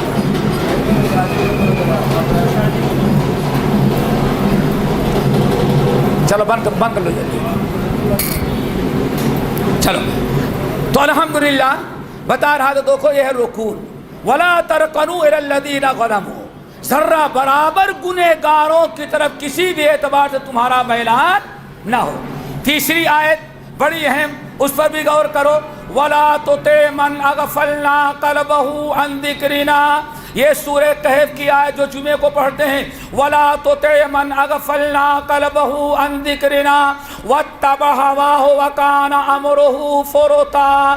اللہ فرماتے ہیں اے مرد مومن خبردار، وَلَا تُطِعْ مَنْ أَغْفَلْنَا قَلْبَهُ عَنْ ذِكْرِنَا، ہم نے جس شخص کو اپنے ذکر سے، اپنی اطاعت و فرما برداری سے، ہم نے جس گنہگار کو غافل کر دیا ہے، جو میری اطاعت میرے ذکر سے غافل ہے، خبردار آپ اس کے نقش قدم پر نہ چلیں، آپ اس کے طور طریقے کو نہ اپنائیں، اس کا ہر کام حد سے تجاوز کیا ہوا ہوتا ہے۔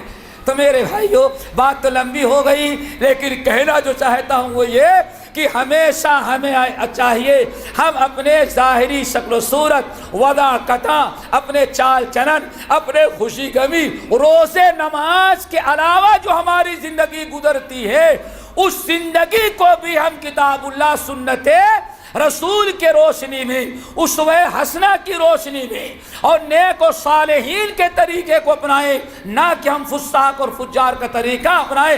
وَلَا تَكُونُوا كَالَّذِينَ نَسُوا اللَّهَ فَأَنسَاهُمْ أَنفُسَهُمْ، اے مومنو خبردار خبردار، وَلَا تَكُونُوا كَالَّذِينَ نَسُوا اللَّهَ، ان فاسقوں فاجروں کی طرح نہ ہو جاؤ جو اللہ کو بھول چکے ہیں، جو اللہ کو بھولے ہوئے ہیں۔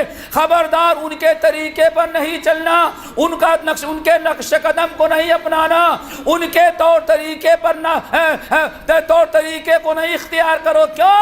فانساہم انفسہم، اللہ نے ان پر ایسا عذاب نازل کیا ہے جب وہ اللہ کو بھولے تو اللہ نے ان کو ایسا بنا دیا خود اپنے آپ کو وہ بھول گئے، اپنے آپ کو بھی نہیں یاد رکھ سکے، اپنے نقصان اور فائدے کو سوچ نہیں سکتے، وہ ان کے طرح نہ بنو۔ یہ پہلی چیز تھی دوستو۔ دوسری چیز توعدہ، کیا ہے؟ توعدہ، تا ارے تے اور واو اور آخر میں دال، توعدہ۔ توعدہ کس کو کہتے ہیں؟ بہت اہم ضرورت ہے میرے بھائیو سمجھنے کی۔ کیوں؟ ابھی آپ نے سنا کہ نبوت کے 24 حصوں میں سے ایک حصہ ہے۔ توعدہ کس کو کہتے ہیں؟ توعدہ کہتے ہیں کسی بھی معاملے اور مسئلے میں، دنیا کا کوئی بھی معاملہ آ جائے، جوش خروش جلد بازی سے کام لینے کے بجائے خوب اس کو سنجیدگی سے سوچ سمجھ لینے کے بعد قدم اٹھائیں، اور یہی چیز آج ہم مسلمانوں نے چھوڑ دیا۔ سارا بگاڑ آپ دیکھیں گے تو ہماری جلد بازی اور جوش و خروش۔ سامنے والی قوم اس لیے کام کرتے آگے بڑھتی گئی کہ ہمارے خلاف خوب سنجیدگی سے وہ پلان بنا لیتی ہے، غور و فکر کر لیتی ہے، انجام کیا ہوگا اس کو سوچ لیتی ہے، اور ہم انجام کو سوچتے نہیں، جلد بازی سے کام کر لیتے۔ حالت یہ ہے کہ آپ کا امیر بیٹھا ہوا ہے، آج نوجوانوں کا کوئی معاملہ آ جائے، قومی اور ملی گھر کا نہیں، قومی اور ملی معاملہ آ جائے، جماعت کا معاملہ آ جائے، امت مسلمہ کا معاملہ آ جائے، تو آج آدمی سوچنے تو جانے دے، اگر نہیں سمجھ آتا اپنے امیر، اپنے بڑوں، اپنے علماء سے آ کر کے مشورہ بھی لینے کے لیے تیار نہیں۔ یہ بڑی بدبختی ہے، بڑی بدبختی ہے دوستو۔ توعدہ، اسی لیے ہمیشہ دنیاوی معاملات میں، دنیاوی چیزوں میں جب بھی کوئی مسئلہ آپ کے سامنے آئے، کوئی چیز آپ کے سامنے آئے، تو جلد بازی سے کام لینے کے بجائے، جذبات سے کام لینے کے بجائے، غصے سے کام لینے کے بجائے، آپ خوب سنجیدگی سے غور کر لیں، سوچ لیں اگر ہم نے ایسا کیا تو اس کا انجام کیا آیا۔ ایک چھوٹی سی مثال دیں، آج گھر میں جو طلاق پڑتی ہے تقریباً میں سمجھتا 90% طلاق جو ہوتی ہے اس کا سبب کیا ہوتا ہے؟ جلد بازی۔ کیوں جلد بازی ہوتی ہے؟ چونکہ بعد میں پھر ہمارے پاس جب آتے ہیں فتویٰ لینے کے لیے تو اللہ کی قسم شوہر بھی روتا رہتا ہے اور بیوی بھی روتی رہتی، دونوں رو رہے ہیں، دونوں کے آنسو، اور ایک بچے کو شوہر اٹھایا، دوسرے بچے کو بیوی گود میں لی ہوئی ہے۔ مولانا صاحب نہ تو میں چاہتا تھا اور میں بھی کبھی نہیں سوچتی تھی میرا شوہر مجھ کو طلاق دے گا، لیکن بس کیا بتائیں شیطان نے غصہ دلایا، غصے میں سارا کام بگڑ گیا۔ گھر اجڑا کہ نہیں اجڑا؟ سوچ لیا ہوتا، جذبات میں کام لینے کے بجائے، جلد بازی سے کام لینے کے بجائے سوچ لیتا کہ اگر میں نے بیوی کو طلاق دیا یا بیوی غصے میں آئی، پیپر لیا ہم کو بھی طلاق لکھ کر کے دو، تینوں تو اللہ اکبر، وہ سوچ لیتی اگر طلاق شوہر نے دے دیا تو میرا حشر کیا ہوگا، یہ بچے کیا ہوں گے، پھر آئندہ میری زندگی کیسے گزرے گی۔ تھوڑا سا اگر انسان اپنے دنیاوی معاملات میں توعدہ سے کام لے، جو نبوت کا 24واں حصہ ہے، تو بہت سارے معاملات ہمارے سدھرے رہیں گے۔ اسی چیز کو آج ہم مسلمانوں نے چھوڑ دیا اور غیروں نے اپنا لیا۔ ہماری ساری ناکامی کا سبب یہ ہے ہم نے نبوت کا 24واں حصہ جو تھا اس کو چھوڑ دیا اور غیروں نے اس کو اختیار کیا۔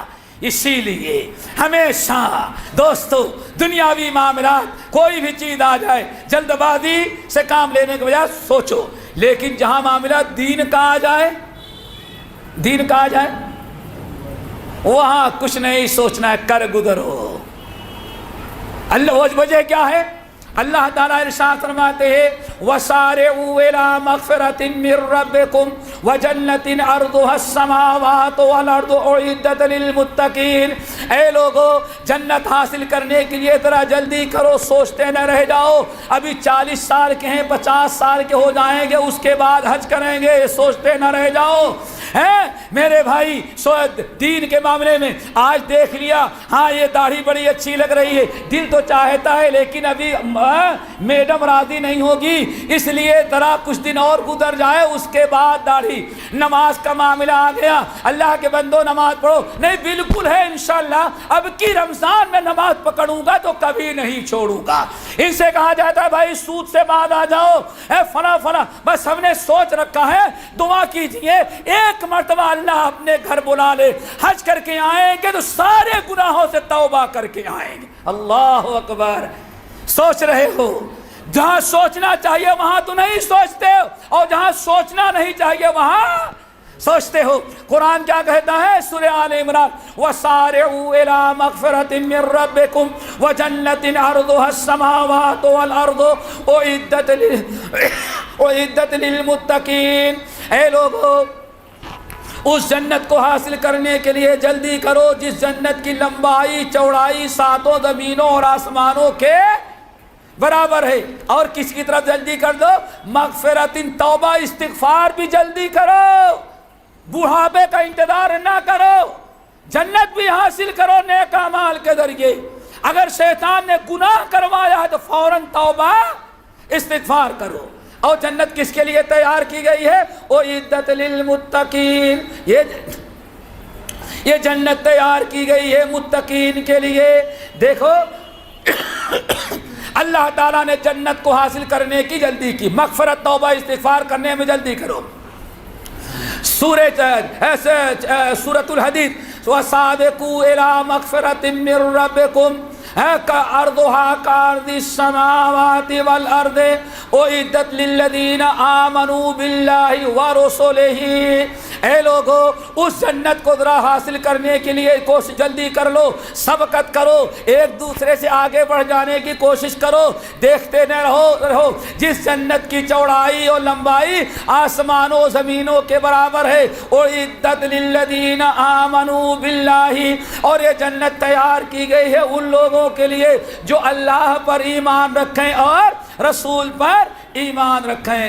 لیکن کون سا ایمان؟ یاد رکھو یہ جنت تیار کی گئی ہے ان کے لیے جو اللہ پر ایمان رکھے اور رسول پر، بس وہ ایمان والا جس نے شرک نہ کیا ہو، جس نے شرک نہ کیا ہو۔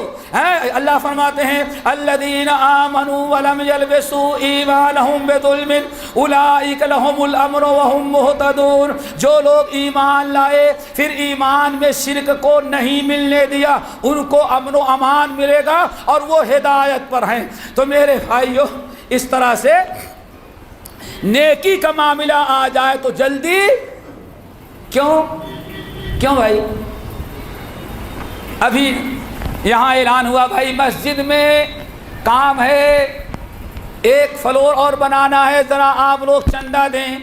آپ کے پاس 5000 ہیں، دل چاہ رہا ہے دے دیتے تو ساری ضرورتیں ہو سکتا ہے، 5 دیتے تو 70 اللہ آپ کو دیتا ملتا، لیکن آپ نے سوچا اچھا ٹھیک ہے کل پر ٹال دیا، چلے گئے۔ اب شیطان کو موقع ملا، ارے 5000 وہاں دے دو گے تو اگلے مہینے بچوں کی فیس کہاں سے دو گے؟ بس الشیطان یعدکم الفقر ویأمرکم بالفحشاء واللہ یعدکم مغفرۃ منہ وفضلا۔ اے لوگو جب تم صدقہ کرنے لگو گے، نیک کام کرنے لگو گے تو شیطان بڑی زبردست رکاوٹیں ڈالے گا، اسی لیے جلدی کر لو تاکہ شیطان کو نیکی سے روکنے کا موقع نہ ملے۔ اسی لیے ہم اللہ کے رسول صلی اللہ علیہ وسلم ارشاد فرماتے ہیں، یہ سنن نبی داؤد کی روایت بڑی اہم، اس کو یاد رکھو۔ انس بن مالک سعد بن ابی وقاص رضی اللہ تعالیٰ عنہ کہتے ہیں 4 چیزیں اللہ رسول نے بیان کی، یاد رکھو۔ اللہ رسول نے فرمایا اے لوگو یاد رکھو، التعنی من اللہ یا التوعدۃ اللہ من اللہ، کسی چیز کو سوچ سمجھ کر کے کرنا یہ اللہ کی بڑی عظیم ترین نعمت ہے، سب کو نہیں ملتی، جس کو مل جائے وہ بڑا خوش نصیب ہے۔ نمبر 2 وَالتَّوَلْ عَجْلَةُ مِنَ الشَّيْطَانِ، اور جلد بازی کرنا یہ شیطان کا کام ہے۔ کیوں؟ ہمیشہ شیطان فائدہ اٹھاتا ہے تو جلد بازی کرا کر کے سوچنے سمجھنے میں ہو سکتا ہے آپ اپنے آپ کو سنبھال لے، انجام کو سوچ کر کے، اس لیے شیطان ہمیشہ جلد بازی سے کام کرا دیتا ہے۔ آپ نے فرمایا وَالْعُجْلَةُ مِنَ الشَّيْطَانِ، جلد بازی شیطان سے ہو کا کام ہے، اپنے آپ کو جلد بازی سے بچاؤ اور ہمیشہ اللہ کی بہترین نعمت تو وعدہ کو استعمال کرو۔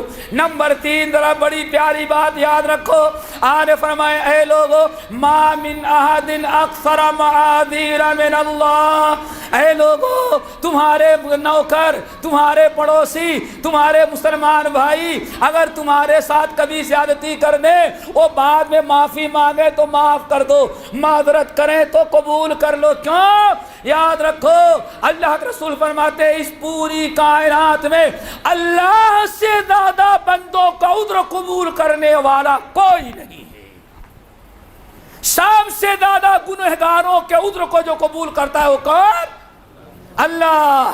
ہمارے بھائی بیٹھے ہوئے ہیں، ان کا نوکر ایک مرتبہ غلطی کیا، اچھا صاحب معاف کرنے، سیٹھ صاحب آئندہ نہیں کروں گا، آپ نے کہا لکھ کر کے دو سال کے بعد پھر وہی غلطی کی، پھر اس نے کہا سیٹھ صاحب پھر غلطی ہو گئی معاف کر دیں، اللہ کی قسم آئندہ نہیں کروں گا، آپ نے کہا آپ کی معاف نہیں کروں گا، اس سے پہلے معاف کیا تھا، اللہ بہت سفارش لگایا، اچھا لوٹ کر وعدہ کرو، پھر تیسری مرتبہ غلطی ہوئی، اب کوئی سفارش بھی نہیں کرے گا، کیوں؟ کہا بھائی 3 مرتبہ سے زیادہ معافی۔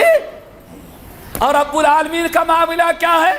ایک صحابی آئے یا رسول اللہ ارائیت، آپ بتائیں اگر میں نے گناہ کیا تو کیا ہوگا؟ تو اکتب علیہ، اللہ رسول فرمایا فرشتے تیرے نام اعمال میں لکھ دیں گے۔ اچھا اگر میں نے توبہ کر لیا تھا اللہ تعالیٰ معاف کر دیں گے، نام اعمال سے گناہ کو مٹا دیں گے۔ ارائیتا، اگر پھر گناہ کر لیا تھا تو اکتب علیہ، اللہ رسول پھر نوٹ کر لیا جائے گا، اگر میں نے توبہ کر لیا تھا معاف کر دیا جائے گا۔ پھر ارائیتا، پھر اگر گناہ کیا تھا اس کا ارائیتا ختم 3-4 مرتبہ کیا، آخر میں ہر مرتبہ اللہ رسول فرماتے اللہ معاف کر دے گا، معاف کر دے گا۔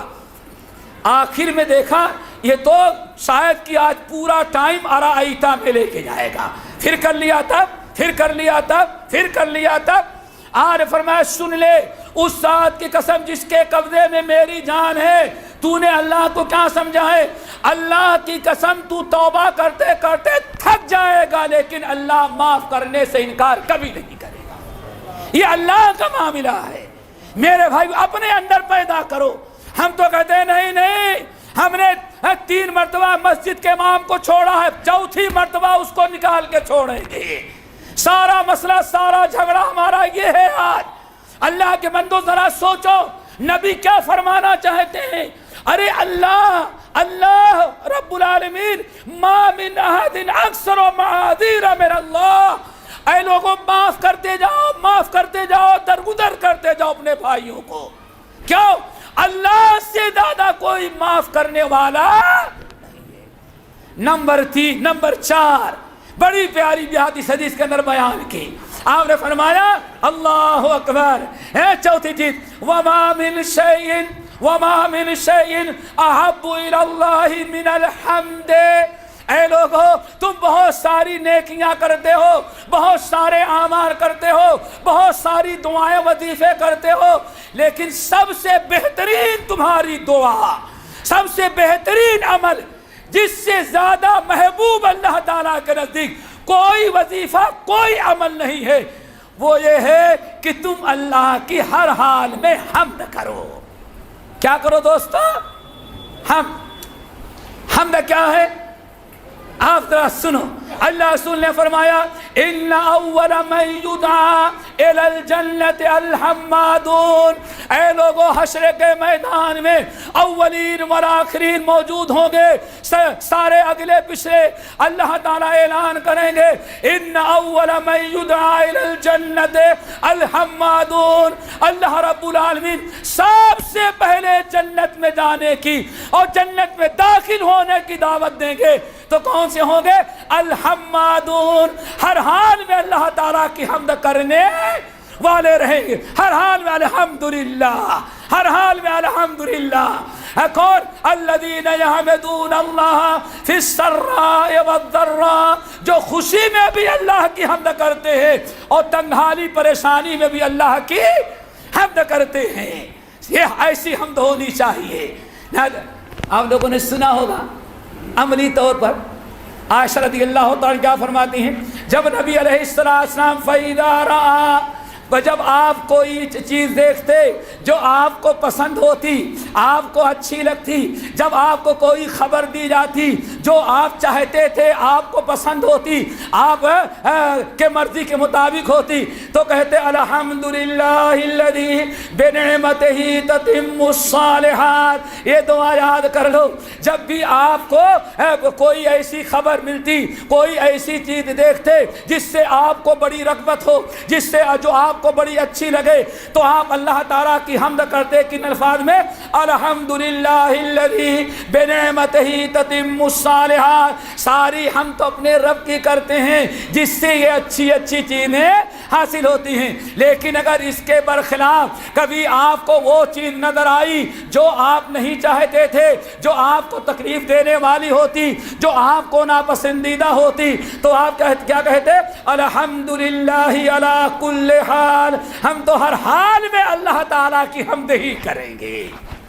فتح ہوئی جب بھی اللہ کی حمد، اور شکست ہوئی جب بھی اللہ کی حمد، اولاد ہوئی جب بھی اللہ کی حمد، اگر اولاد وفات پا گئی جب بھی انا للہ و انا الیہ، ہر حال میں، خوشی کی حالت میں نہ ہم کبر و غرور ناشکری کرتے ہیں، اور تکلیف آتی ہے تو وہاں ناصبری کر کے اللہ تعالیٰ کی نافرمانی نہیں کرتے، بلکہ حمد سے کام لیتے ہیں۔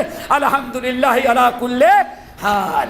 تو اللہ تعالیٰ سے دعا کرو ہمیشہ ہم لوگوں کو دنیاوی چیزوں میں، بھائی ہم بہت ساری چیزوں کو نام لینا مناسب نہیں سمجھتے، لیکن پھر بھی ہم خاص طور سے اپنے نوجوانوں سے اپیل کرتے ہیں، کوئی بھی قومی، ملی، جماعتی معاملہ آ جائے تو اپنے سے فیصلہ کرنے کے بجائے کم سے کم اپنے بوڑھے باپ سے مشورہ کر لو، علماء سے مشورہ کر لو، قدم نہ اٹھاؤ جب تک کہ اس کے حالات نتائج پر غور و فکر نہ کر لو۔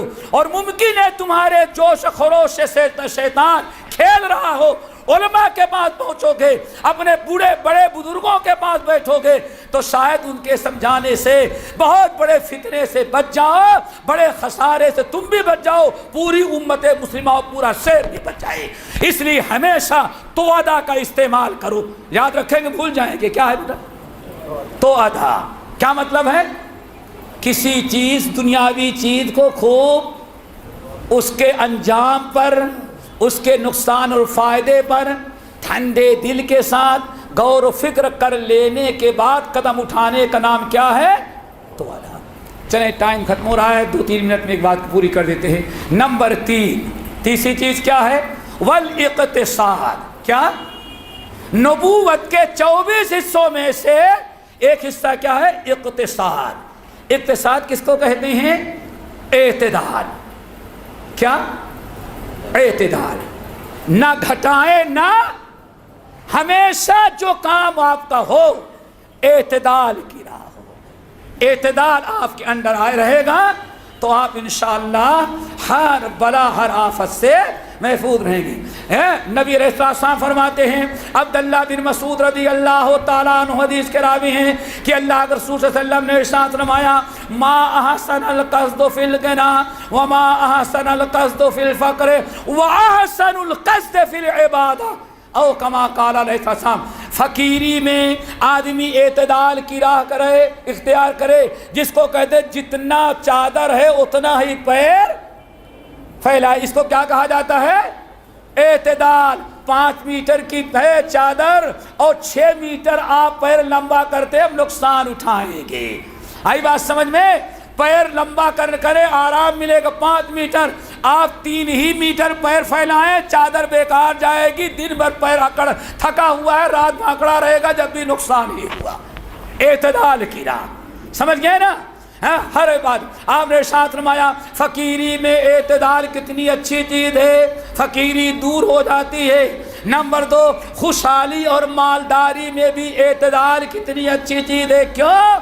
اللہ تعالیٰ خوش رہتے ہیں اور مال میں برکت دیتے ہیں.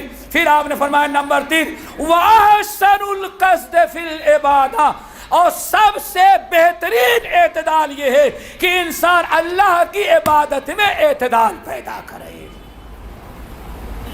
وہ کیسے؟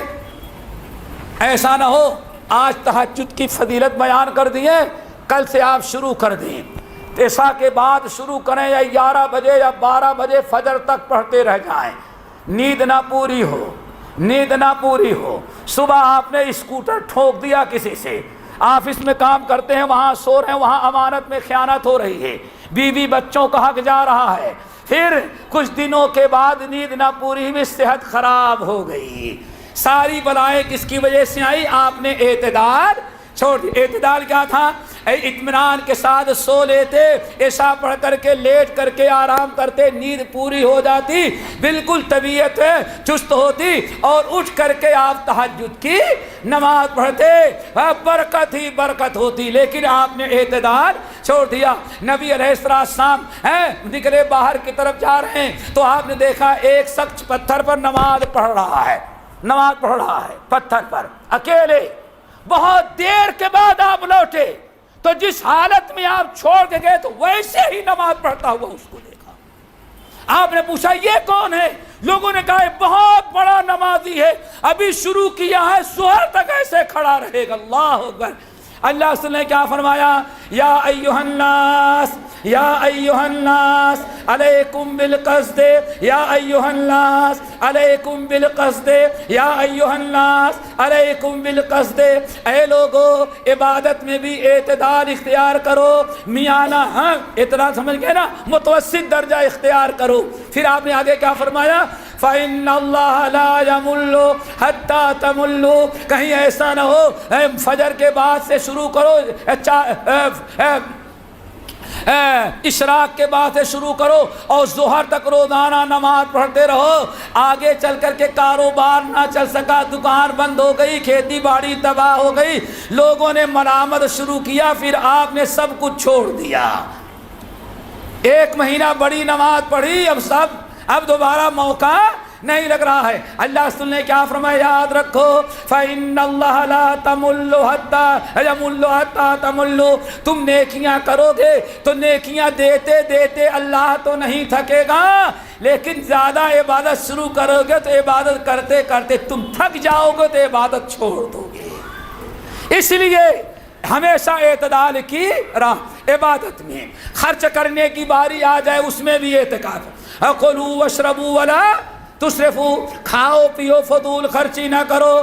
نبی علیہ السلام حضرت عائشہ رضی اللہ تعالیٰ فرماتی ہیں اللہ کے رسول صلی اللہ علیہ وسلم نے فرمایا اذا اراد اللہ باہل بیت خیرا، اللہ جب کسی گھر والے کو برکتوں سے نوازنا چاہتا ہے، اس کے مال میں، اس کے اولاد میں، اس کے کاروبار میں اور اس کے عمل میں اللہ تعالیٰ برکت دینا چاہتے ہیں، ادخل علیہم الرزق فی المعاش، تو گھر والے کو، بیوی کو، شوہر کو، بچوں کو گھر چلانے اور خرچ کرنے میں اللہ تعالیٰ اعتدال کی راہ نصیب فرما دیتے ہیں.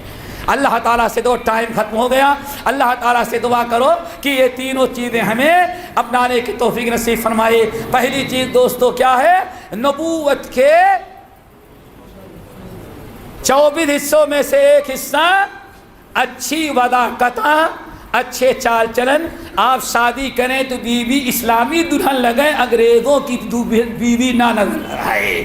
آپ گھر میں دلہن لائیں شادی حال سے یا گھر سے تو معلوم پڑے کہ ہاں کوئی شریف لڑکی دلہن بن کر کے جا رہی ہے، وہ غیروں کی طرح ناچتی گاتی ہوئی نہ آئے. ہمیشہ اسلامی شکل و صورت وضاقتہ نیک لوگوں کے طور طریقے اپنائے جائیں۔ نمبر 2 توعدہ، جب بھی کوئی دنیا کا معامل دنیاوی غور و فکر کرنے کے بعد نتیجے کو دیکھ لینے کے بعد انجام پر غور کرو۔ نمبر 3 میرے بھائیوں اعتدال اور اقتصاد۔ میانہ روی اس میں بہت ساری باتیں رہ گئی، اللہ تعالیٰ پھر کبھی ہم تمام ساتھیوں کو اکٹھا کرے گا تو پھر باقی باتیں ہوں گی۔ اللہ تعالیٰ سب کو عمل کی توفیق نصیب فرمائے۔ اقول قولی ھذا واستغفر اللہ من کل ذنب واتوب الیہ۔